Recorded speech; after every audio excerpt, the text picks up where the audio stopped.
Hello friends, learn 24 academy में आपका स्वागत है। चैनल को सब्सक्राइब करें, वीडियो को लाइक एंड शेयर करें। आ जाइए, हम देख रहे हैं पॉलिटी के क्वेश्चंस। ठीक है, इससे पहले हमने पॉलिटी के लेक्चर अपलोड कर दिए हैं। आप प्लेलिस्ट में जाइए, वो लेक्चर देखिए। साथ में ज्योग्राफी, मैथ्स, इंग्लिश बहुत सारे लेक्चर चल रहे हैं, तो आप इन्हें देख सकते हैं। करंट सेक्शन चल रहा है, तो ये आपके लिए बहुत ज़्यादा इंपॉर्टेंट है, आपकी तैयारी को बहुत ज़्यादा मजबूत करेंगे। तो बिना देरी करे आप सबसे पहले सारे वीडियोज़ को देखिए और साथ में इन क्वेश्चन आंसर की रेगुलर प्रैक्टिस करिए, जिससे आपकी तैयारी और ज़्यादा मजबूत हो सके। तो आइए बिना देरी करे स्टार्ट करते हैं। क्वेश्चन नंबर 1 देखिए, संघीय प्रणाली के आधार पर भारतीय संविधान का संरक्षक है, बताइए। Based on the federal system the guardian of the Indian constitution is. कौन है गार्डियन, कस्टोडियन कौन है हमारे कॉन्स्टिट्यूशन के, ये बताइए। वीडियो को पॉज करिए, इसका आंसर खुद से देने का ट्राई करें, कमेंट सेक्शन में इसका आंसर लिखें। इससे आपको बहुत ज़्यादा मोटिवेशन एंड कॉन्फिडेंस मिलेगा। तो देखिए, इसका आंसर मैं आपको बताता हूँ। ऑप्शन दे रखे हैं, वैसे तो पहले देख लेते हैं। राष्ट्रपति, मंत्रिपरिषद, न्यायपालिका या संसद, बताइए। President, council of minister, judiciary या पार्लियामेंट। देखिए, इसका आंसर है जुडिशरी। जो हमारा कॉन्स्टिट्यूशन है उसका कस्टोडियन कौन है, सुप्रीम कोर्ट है। ठीक है, तो ये बहुत ज़्यादा इंपॉर्टेंट है। अगर कॉन्स्टिट्यूशन के किसी भी प्रोविज़न के बारे में कुछ भी एक्सप्लेनेशन देना है तो वो कौन देगा, सुप्रीम कोर्ट देगा। ठीक है, सुप्रीम कोर्ट ही व्याख्या करता है कि कॉन्स्टिट्यूशन के किस प्रोविज़न का क्या मतलब है, कैसे है। ठीक है, ये बहुत ज़्यादा इंपॉर्टेंट पॉइंट है। आ जाइए, क्वेश्चन नंबर 2 देखते हैं। भारतीय संविधान के किस भाग में राज्य के नीति निर्देशक तत्वों का समाहित किया गया है, बताइए। Directive principle of state policies are included in which part of Indian constitution. Part 1, part 3, part 4, part 5। देखिए, हमारे जो कॉन्स्टिट्यूशन है इसमें कितने पार्ट है, टोटल 22 पार्ट्स हैं। और ये सारे ही पार्ट आपके लिए बहुत ज़्यादा इंपॉर्टेंट है। अगर आपने ये पार्ट्स नहीं पढ़े तो इन पे क्या है, क्वेश्चन बन जाते हैं बहुत बार। कई बार 9A पार्ट पूछ लेते हैं, 4 पूछ लेते हैं, 5 पूछ लेते हैं। ठीक है, तो ऐसे अब 5 पार्ट दे रखे हैं, तो आप इसका आंसर कमेंट सेक्शन में लिखिए, वीडियो को पॉज करिए, है ना, खुद से देने का ट्राई करें। तो देखो, डायरेक्टिव प्रिंसिपल्स की बात कर रहा है, डीपीएसपी की बात कर रहा है, तो ये कौन से पार्ट में दे रखे हैं, पार्ट 4 में दे रखा है। 4 में क्या दे रखा है, डीपीएसपी। ठीक है, directive principles of state policy दे रखे हैं। नीति निर्देशक तत्व कौन से पार्ट में, पार्ट 4 में दे रखे हैं। पार्ट 1 में क्या दे रखा है, यूनियन एंड इट्स टेरिटरी के बारे में बता रखा है। ठीक है, पार्ट 3 में क्या दे रखा है, पार्ट 3 में हमारे दे रखा है फंडामेंटल राइट्स।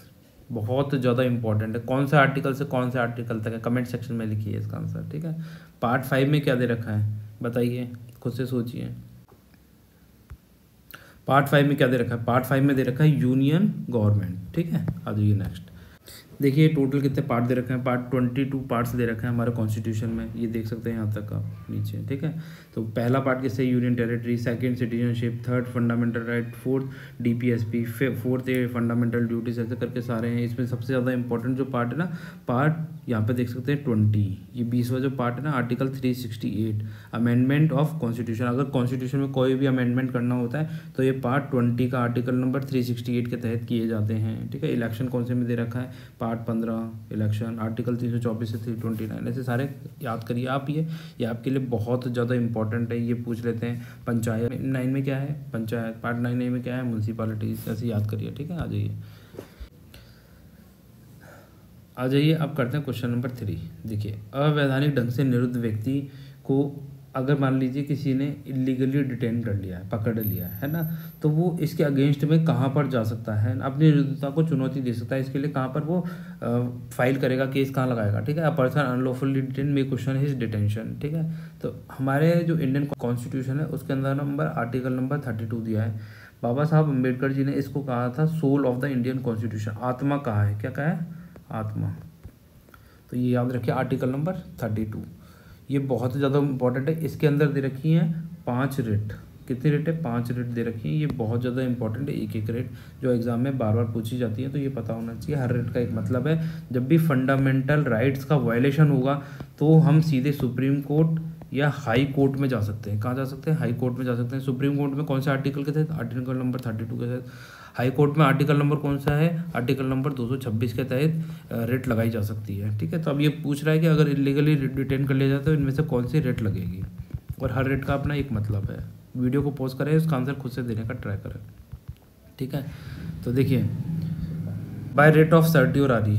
ठीक है, उत्प्रेषण याचिका द्वारा, by rate of mandamus, by rate of prohibition, by rate of habeas corpus. ठीक है, तो जब भी किसी बंदे को ऐसे पकड़ के रख लिया जाता है तो कौन सी लगाई जाती है, by rate of habeas corpus. इसमें क्या होता है, जो कोर्ट होता है, हाई कोर्ट या सुप्रीम कोर्ट, वो ये रेट इशू करता है कि प्रेजेंट द बॉडी, जिस भी बंदे को इलीगली डिटेन करके रख लिया गया है उसे कोर्ट के समक्ष लेकर आइए। प्रोहिबिशन होता है रोकने के लिए। हायर कोर्ट लोअर कोर्ट्स की ऑर्डर देती हैं कि वो ये केस उनके अंडर में नहीं आता, इसीलिए इस केस को हमारे पास ट्रांसफ़र करिए। ठीक है, तो प्रोहिबिट करती है, रोकती है। बिफोर जजमेंट, इतना याद रखें, बिफोर जजमेंट आने से पहले हायर कोर्ट लोअर कोर्ट पे ये रेट अप्लाई करती है कि ये जो केस है आपके क्षेत्र अधिकार में नहीं आता, इसे हमारे पास ट्रांसफ़र करिए। ठीक है। By rate of mandamus, mandamus का मतलब होता है कि मैंडेटरी कर देना। जैसे मान लीजिए गवर्नमेंट ऑफिशियल्स हैं, ठीक है, अब वो अपने कोई काम को कर नहीं रहे, तो ये मैंडेमस ये लगा सकते हैं उनके ऊपर कि भाई आप ये कार्य क्यों नहीं कर रहे हैं। ठीक है, इस कार्य को करिए, आपकी जिम्मेदारी है। ठीक है। उत्प्रेषण, बाय रेट ऑफ सर्ट्योरारी। ठीक है, ये प्रोहिबिशन का ही आगे का पार्ट है। सर्ट्योरारी में क्या है, देखिए प्रोहिबिशन में क्या करते हैं, बिफोर जजमेंट होता है, जजमेंट से पहले। सर्ट्योरारी में क्या होता है, उत्प्रेषण में किसी लोअर कोर्ट ने, हाई कोर्ट सुप्रीम कोर्ट के अलावा जो लोअर कोर्ट होते हैं उन्होंने कोई जजमेंट दे दिया और वो उनके क्षेत्र अधिकार में नहीं आता था, तो इसके लिए जो रिट लगाई जाती है वो लगाई जाती है सर्ट्योरारी। ठीक है, तो उत्प्रेषण याचिका द्वारा, इस ऐसे याद रख लीजिए तो आपका आंसर हो जाएगा। एक और होती है क्यू वारंटो। ठीक है, किसी ने किसी पोस्ट पर जाकर कोई, मतलब जैसे मान लीजिए पब्लिक ऑफिशियल्स हैं, पब्लिक पोस्ट है जो अब एग्ज़ाम देकर ही, जैसे डीएसपी वाली पोस्ट ले लीजिए, एग्जाम्पल लेते हैं डीएसपी। अब जैसे कोई बंदा है वो बोल रहा है कि मैं डीएसपी बनना चाहता हूँ, एग्ज़ाम दे नहीं रहा, पढ़ाई कर नहीं रहा, तो डीएसपी कैसे बनेगा, वो गया टेलर के पास, टेलर से उसने ली वर्दी। ठीक है, एक कपड़ा लिया, वर्दी सिलवा ली, स्टार लगा लिए और पहुंच गया ऑफिस में। ऑफिस में जाकर चेयर पे बैठ के बोला मैं भी डीएसपी हूँ। तो अब इस बंदे की पब्लिक पोस्ट पर बिना कोई एग्ज़ाम फाइट किए, बिना लीगल प्रोसीजर के, ये सीधे आके पोस्ट पे बैठ रहा है, तो इसके अगेंस्ट में कौन सी लगाएंगे, क्यू वारंटो। इस रेट सिर्फ पब्लिक पोस्ट पे ही लगाई जाती है, जैसे पब्लिक और गवर्नमेंट पोस्ट पे, जैसे ऐसे प्राइवेट ऑर्गेनाइजेशन इन पे नहीं लगाएंगे। ठीक, अब देख लीजिए ये रेट हैं, ये जो हमने पढ़ी। आर्टिकल नंबर 32 में कौन देगा, सुप्रीम कोर्ट देगा, सर्वोच्च न्यायालय। ठीक है, आर्टिकल 226 में कौन देगा, हाई कोर्ट देगा, उच्च न्यायालय के तहत लगाई जाती है। हैबिस कॉर्पस, इसके द्वारा न्यायालय बंदी बनाए गए व्यक्ति को अपने समक्ष उपस्थित करने का आदेश देता है। मैंडेमस, ठीक है, मैंडेमस में क्या है, जब कोई सार्वजनिक या अर्ध सार्वजनिक वैधानिक प्राधिकारी द्वारा अपने सार्वजनिक कर्तव्यों का निर्वहन न किया जा रहा हो, तो इस प्रकार उन पर लगाया जाता है। प्रोहिबिशन, ये कब लगाया जाता है, उच्चतम या उच्च न्यायालय द्वारा अपने अधीनस्थ न्यायालयों को जारी किया जाता है। इसका कब क्या, बिफोर जजमेंट से पहले किया जाता है।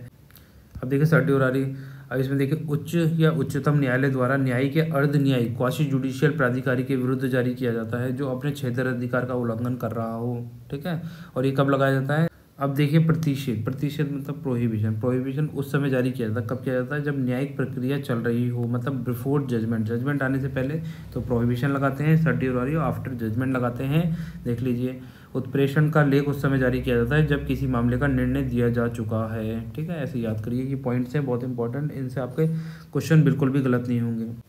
आज ये देखिए क्यू वारंटो, क्यू वारंटो कब लगाया जाता है, जब यह संशय हो जाए कि उसने कोई सार्वजनिक, कोई व्यक्ति है जिसके बारे में ये लगाई जा रही है, जिस पर ये लगाई जा रही है ना, उसने कोई सार्वजनिक पद अवैधानिक रूप से ग्रहण कर लिया, तब उसके ऊपर क्या लगाएंगे, क्यू वारंटो। और वो कैसा होना चाहिए, पब्लिक पोस्ट होनी चाहिए या फिर लॉ द्वारा क्रिएटेड होनी चाहिए, विधि द्वारा सृजित क्रिएटेड होनी चाहिए कोई पोस्ट, तो उन पर लगाए जाते हैं। ठीक है, ऐसे नहीं कि किसी पोस्ट पर लगा देंगे।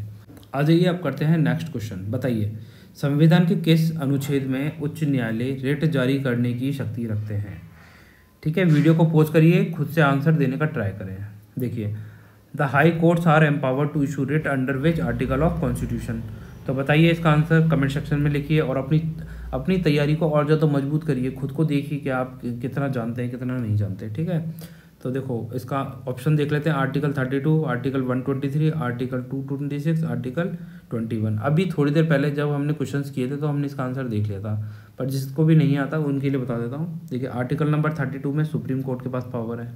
आर्टिकल नंबर 123 में क्या है, प्रेसिडेंट के पास पावर है ऑर्डिनेंस इशू करने की। जब पार्लियामेंट सेशन में नहीं होती तो जो इंपॉर्टेंट बिल्स होते हैं उनको ऑर्डिनेंस के थ्रू लाया जाता है। ठीक है, आर्टिकल नंबर 226 के अंदर पावर है हाई कोर्ट के पास, इसका आंसर। आर्टिकल नंबर 21 क्या कहता है, personal liberty, personal life and liberty की बात करता है। ठीक है, ये बहुत ज़्यादा इंपॉर्टेंट आर्टिकल है, पूरा कॉन्स्टिट्यूशन आर्टिकल नंबर 21 के इर्द गिर्द घूमता है। आ जाइए नेक्स्ट क्वेश्चन देखते हैं।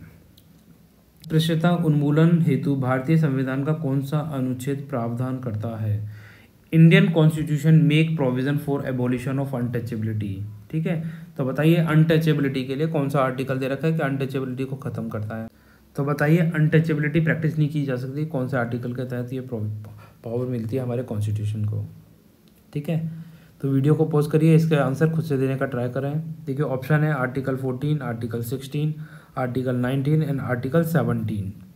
तो इसका आंसर क्या है? देखो आर्टिकल 14 में क्या कर रखा है? Equality before law.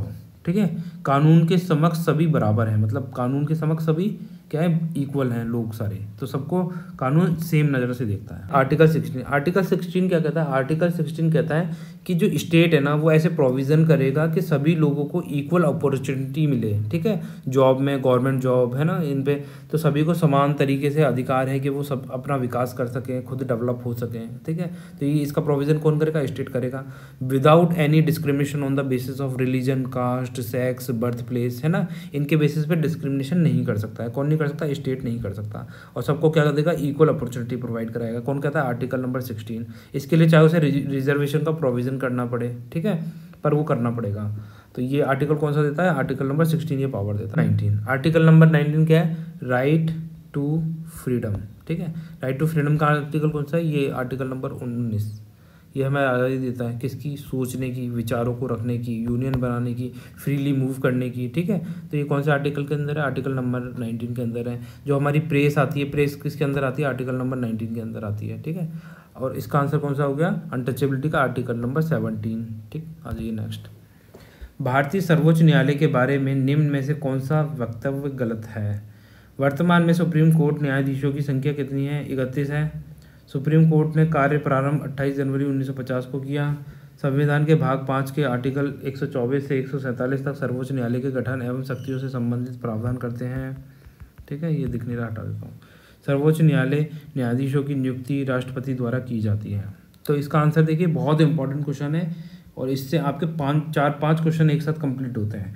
तो इन क्वेश्चनों को आप खुद से ट्राई करिए, और नहीं आ रहे हैं तो आप यहाँ देख लीजिए। अब मैं इसका आंसर बताता हूँ आपको। ठीक है, वीडियो को पॉज करके आप खुद से इसका आंसर कमेंट सेक्शन में ज़रूर लिखिए। बट चाहे आप गलत लिखें सही लिखें, पर आप लिखिए, जिससे आपकी तैयारी और ज़्यादा मजबूत होगी। आ जाइए, अब देखते हैं। देखिए सुप्रीम कोर्ट की स्थापना कब हुई थी? कार्य प्रारंभ किया था 28 जनवरी 1950 को, बिल्कुल सही है। संविधान का कौन सा आर्टिकल है? आर्टिकल 124 से लेकर 147 तक, ये भी बिल्कुल ठीक बात है। ठीक है, और कौन से भाग में आते हैं? 5 भाग में, बिल्कुल 5 भाग में ही आता है ये। सर्वोच्च न्यायालय के न्यायाधीशों की नियुक्ति कौन करता है? राष्ट्रपति ही करते हैं। तो गलत कौन सा गया? गलत हो गया आर्टिकल नंबर 1, ये गलत हो गया। ठीक है, बाकी सारे सही हैं, ये गलत है। कितने जजेस हैं सुप्रीम कोर्ट में? देखिए पहले तो 31 ही थे, 30 + 1 थे, अब कितने हो गए? 33 + 1 हो गए, तो 34 हैं टोटल जजेस। कितने? 34, याद रख लीजिए। और राजस्थान में जो हाई कोर्ट की ब्रांच है वो कहाँ पर है? आप कमेंट सेक्शन में इसका आंसर लिखिए। ठीक है, ये बहुत ज़्यादा इंपॉर्टेंट है। राजस्थान में हाई कोर्ट की ब्रांच कहाँ पर एस्टेब्लिश है? इसका आंसर आप लिखिए, एग्जाम में क्वेश्चन पूछा जा सकता है। आगे क्वेश्चन देखते हैं। सर्वोच्च न्यायालय का न्यायाधीश नियुक्त होने के लिए व्यक्ति की उच्च न्यायालय में अधिवक्ता के रूप में कार्य करने का अनुभव होना चाहिए। बताइए, for being appointed as a जज of supreme court a person should have practised as an advocate in a high court for कितने सालों का? इसका आंसर आप कमेंट सेक्शन में लिखिए, वीडियो को पॉज करिए और खुद से इसका आंसर देने का ट्राई करें, जिससे आपकी तैयारी और ज़्यादा मजबूत हो। देखिए इसका आंसर है ऑप्शन 3, 10 साल। ठीक है, ये उल्टे हो गए यहाँ पर, तो ऑप्शन 3 है 10 साल। ईयर याद रखिए ना आप, तो ऑप्शन से क्या करना है, 10 साल है। ठीक है, आ जाइए। नीति निर्देशक सिद्धांतों का निम्नांकित अनुच्छेद में समाहित कीजिए। बताइए कौन से पार्ट में था? अभी थोड़ी देर पहले ही पढ़ के आए हैं अपन ये। Directive principle of state policy are incorporated in following articles. बताइए कौन से आर्टिकल्स में DPSP के बारे में लिखा हुआ है, और ये कौन से पार्ट में आते हैं? पार्ट 4 के अंदर आते हैं, जो अभी थोड़ी देर पहले ही पढ़ा था अपन ने। ठीक है, आर्टिकल कौन सा? आर्टिकल 12 से लेकर 35 में कौन से हैं? फंडामेंटल राइट्स के बारे में दे रखा है। आर्टिकल नंबर 52 से 73 में किसके बारे में दे रखा है? प्रेसिडेंट एंड वाइस प्रेसिडेंट के बारे में दे रखा है। याद करिए, अच्छे से याद रहेगा। आर्टिकल नंबर 511 किससे डील करता है? सिटीजनशिप से डील करता है, बिल्कुल इंपॉर्टेंट। ठीक है, तो इसका आंसर कौन सा हो गया? 36 to 51 पार्ट 4। और पार्ट 4A के अंदर किसके बारे में दे रखा है? कमेंट सेक्शन में आंसर लिखिए। पार्ट 4A के बारे में किस में दे रखा है? ठीक है, आ जाइए। भारतीय संविधान में नीति निर्देशक सिद्धांत किस देश से के संविधान से लिए गए हैं? बताइए, इसका आंसर लिखिए, बताइए। Indian constitution borrowed directive principle from constitution of which country? बताइए। नीति निर्देशक तत्वों से ये क्वेश्चन बहुत ज़्यादा इंपॉर्टेंट है, एग्जाम में पूछे जाते हैं। इसका वीडियो को पॉज करिए, इसका आंसर खुद से देने का ट्राई करें। देखो हमने ये लिया है, कैसे लिया है, आयरलैंड से लिया है, ठीक है। आ जाइए, देखिए ये सारे दे रखे हैं, आप इनको पढ़ सकते हैं, जैसे संसद, पार्लियामेंट, एकल नागरिकता, मंत्रिमंडल, सामूहिक उत्तरदायित्व, है ना। ये कहाँ से लिया अपन ने? ये सब ब्रिटेन के कॉन्स्टिट्यूशन से लिया, आप इनको पढ़ लीजिए, ठीक है। संघात्मक व्यवस्था हो गई, अवशिष्ट शक्तियाँ हो गई, है ना, फेडरल फॉर्म ऑफ गवर्नमेंट हो गई, कहाँ से लिए? कनाडा से लिए हैं। ये जब हमने कॉन्स्टिट्यूशन का पार्ट देख रहे थे, मेकिंग ऑफ कॉन्स्टिट्यूशन देख रहे थे, तब इसके बारे में पढ़ा था कि जो हमारी फेडरल फॉर्म ऑफ गवर्नमेंट है वो कहाँ से लिया? हमने कनाडा से लिया है। संघात्मक व्यवस्था, प्रांतों में शक्ति विभाजन, तीनों सूचियाँ, थ्री जो लिस्ट है ना, जैसे state list, central list and concurrent list, ठीक है। ये तीनों लिस्टों की बात कर रहा है। आपातकाल की बात कर रहा है, आपात उपबंध की बात कर रहा है ना। भारत का अधिनियम 1935 से लिया है, गवर्नमेंट ऑफ इंडिया एक्ट 1935। मूल अधिकार मतलब फंडामेंटल राइट्स, उच्चतम न्यायालय, हाई कोर्ट, सुप्रीम कोर्ट। मूल अधिकार मतलब फंडामेंटल राइट्स, उच्चतम न्यायालय, सुप्रीम कोर्ट, संविधान की सर्वोच्चता, ठीक है। सुपरमेसी ऑफ कॉन्स्टिट्यूशन, राष्ट्रपति पर महाभियोग प्रक्रिया, इम्पीचमेंट ऑफ द प्रेसिडेंट, उपराष्ट्रपति का पद, पोस्ट ऑफ वाइस प्रेसिडेंट, न्यायिक प्रोलकन, जुडिशियल रिव्यू, स्वतंत्र निष्पक्ष न्यायपालिका, है ना। तो ये कहाँ से लिया हमने सारी चीज़ें? ये न्यायपालिका, ये न्याय, सुप्रीम कोर्ट, न्यायिक प्रोलकन, है ना, जुडिशियल रिव्यू, ये कहाँ से लिए हैं? हमने अमेरिकन कॉन्स्टिट्यूशन से लिए हैं। कहाँ से लिए हैं?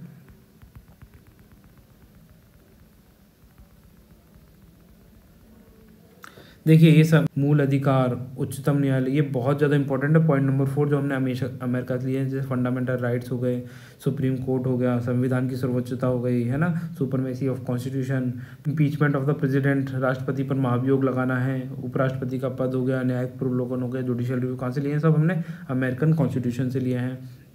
मौलिक कर्तव्य, फंडामेंटल ड्यूटीज़, कहाँ से लिए हैं? ये बहुत बार पूछा जाता है। रशिया के डिवीजन से पहले रशिया क्या था? यूएसएसआर था, है ना। राज्य के नीति निर्देशक तत्व हो गए, डीपीएसपी हो गए, राष्ट्रपति पर निर्वाचन की रीति, है ना। संविधान संशोधन, कौन सा आर्टिकल 368, याद करिए इसको बार बार, कौन सा पार्ट था? पार्ट 20, ठीक है। इसके अंदर दे रखा है, कहाँ से लिया? दक्षिण अफ्रीका से लिया, बहुत ज़्यादा इंपॉर्टेंट। गणतंत्र, गणतंत्र रिपब्लिक, कहाँ से? फ्रांस से, ठीक है। रिपब्लिक होना कहाँ से सीखा है अपन ने? फ्रांस से। लिबर्टी, इक्वलिटी, फ्रेटर्निटी कहाँ से आई? फ्रांस कॉन्स्टिट्यूशन, ठीक है। आपातकालीन उपबंध, इमरजेंसी कहाँ से? जर्मनी, ठीक है। जर्मनी में हिटलर था, हिटलर से जर्मनी याद कर लो, ठीक है। इमरजेंसी उसी ने लगवाई थी, उसी ने देश को बर्बाद करने का काम किया था, ठीक है। ऐसे याद करिए। आ जाइए नेक्स्ट। तो देखिए वीडियो को लाइक एंड शेयर करें और चैनल को सब्सक्राइब करें। और जाते जाते आपसे एक क्वेश्चन पूछ लेते हैं। क्वेश्चन, फंडामेंटल राइट्स कौन से पार्ट में, है ना, कौन से पार्ट के अंदर आते हैं वो बताइए, ठीक है। और पार्ट 9A के अंदर क्या है, ठीक है। म्युनिसिपैलिटी या पंचायत, बताइए कमेंट सेक्शन में लिखिए। पार्ट 9A में क्या है? म्युनिसिपैलिटी के बारे में दे रखा है या पंचायत के बारे में दे रखा है? और फंडामेंटल राइट्स कौन से पार्ट के अंदर है? ये आपके लिए क्वेश्चन है।